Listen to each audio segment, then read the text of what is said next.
What I want to examine in this video was one of the most extraordinary moments in which New Testament material appeared inside early Islamic tradition, not simply as quotation, but as a reimagined story that quietly shifted in meaning.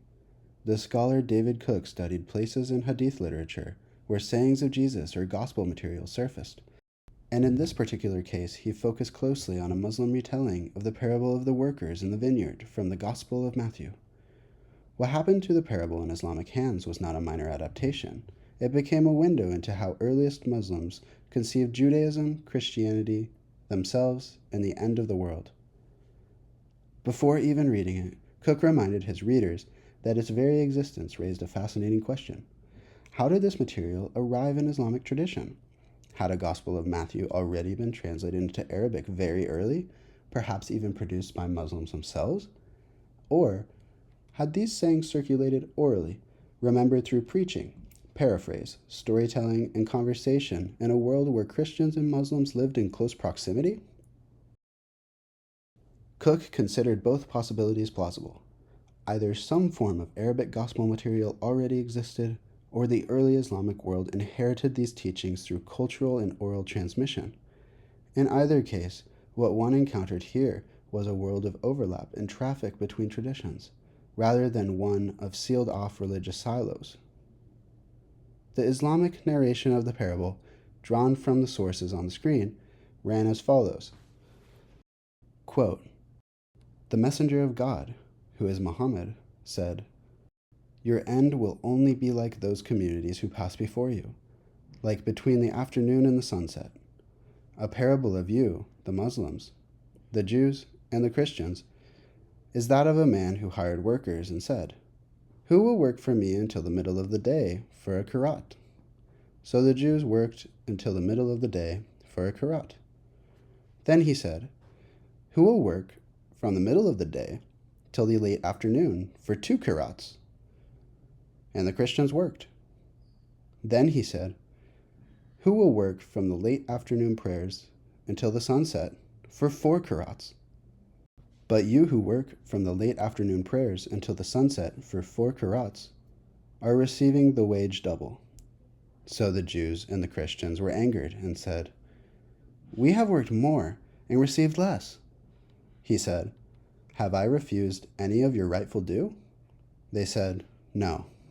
He said, 'This is my generosity, given to whom I wish.'"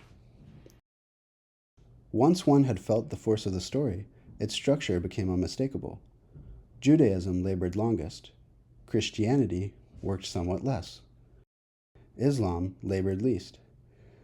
Yet Islam received the greatest share of divine generosity. The earlier traditions were not erased. They still received payment. They still belonged within God's story. But Islam was explicitly cast as the final community, living closest to the sunset, nearest to the end of time. Cook stressed that this version was not simply copying Matthew and repeating it in Islamic costume.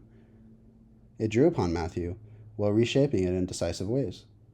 In Matthew, the parable was eschatological in the sense that it addressed the kingdom of God and the unsettling generosity of divine grace. Yet the New Testament telling was not tied so tightly to the literal end of the world. It did not map directly onto historical epics. Nor did Matthew identify any of the workers with specific religious communities. In Matthew, there were actually 5 groups of workers, not 3. They were hired at various points across the day, each group continuing into the end. Payment occurred in the evening, and the shock of the narrative lay in the fact that those who worked least received the same as those who worked longest. The discomfort came from the strangeness of divine generosity, which did not obey human expectations of fairness. The Islamic version altered all of this. Instead of anonymous workers, the groups were explicitly named: Jews, Christians, and Muslims. Instead of everyone working continuously until the end, each community labored for a fixed and limited span. Instead of everyone receiving the same wage, the Muslims received the most. And instead of the parable functioning primarily as a meditation on radical grace towards unexpected people, it became a story about religious history, secession, inheritance in the final shape of time. For Cook, that was precisely what made the text so important. The Islamic retelling clearly articulated how early Muslims imagined themselves. They were not simply another religious community. They were those who came last, those who stood nearest to the sunset, those who existed on the edge of history. They did not deny Judaism and Christianity a place in God's plan. Both still received wages. Yet Islam received the most, because of where it stood within sacred time. The parable thus operated as a theological map of history. Judaism, then Christianity, then Islam.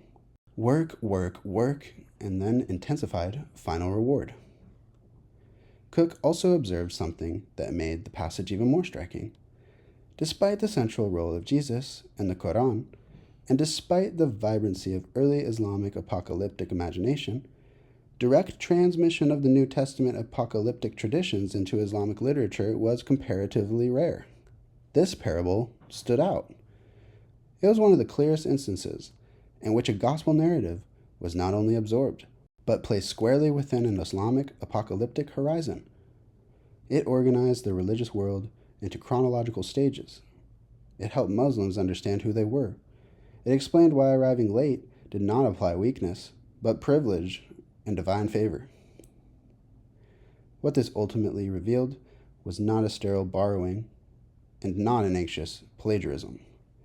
It revealed a living religious culture thinking about itself. It showed Islam was still in motion, defining its identity through conversation with Christianity, adapting shared material, and reshaping it into something distinctly its own.